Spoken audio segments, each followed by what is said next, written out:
રાજકોટના ઉપલેટામાં ખેડૂતોની પડતર માંગણીઓ અને ખેતીના વધતા ખર્ચ મામલે કોંગ્રેસે સરકાર સામે મોરચો માંડ્યો છે। ડીએપી અને એનપીકે ખાતરની થેલીમાં 700 રૂપિયાનો તોતિંગ વધારો તેમજ ડુંગળી મગફળીના પાકમાં પૂરતા ભાવ ન મળતા ખેડૂતો પાયમાલ થઈ ગયા છે। કોંગ્રેસે આક્ષેપ કર્યો છે કે સરકારે ટેકાના ભાવમાં માત્ર 50 રૂપિયાનો વધારો કરી ખેડૂતોની મજાક ઉડાવી છે। આ બહેરી સરકારને જગાડવા માટે કોંગ્રેસે બજારમાં રૂપિયા 1 કિલો ડુંગળી વેચીને અનોખો વિરોધ નોંધાવ્યો હતો। વિરોધ પ્રદર્શન દરમિયાન નેતાઓએ ખેડૂત વિરોધી નીતિઓ બંધ કરી તાત્કાલિક ન્યાય અપાવવાની ઉગ્ર માંગ કરી છે। સરકારે ટેકાના ભાવ ખેડૂતોને માત્ર બનાવટ કરવા માટે 50 રૂપિયાના માત્ર રૂપિયા વધારી અને ટેકાનો ભાવ વધાર્યો છે, ત્યારે ખેડૂતોની કુરમસ્કરી કરવામાં આવે છે।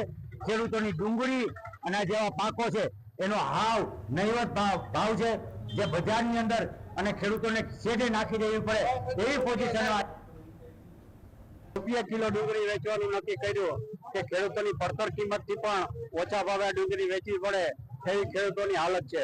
બીજી બાજુ આજ ખેતી ઉત્પાદન કરતો પાક પકવવા માટે ખેડૂતોને જે ખાતર જોઈએ છે થેલીએ 700 રૂપિયા જેવો જંગી ભાવ વધારો કરી અને ખેડૂતોને રાતે પાણીએ રોવરાવતા કર્યા છે। જ્યારે બીજી બાજુ સરકાર આ દેશના પૈસાનો ખુલ્લેઆમ દુરુપયોગ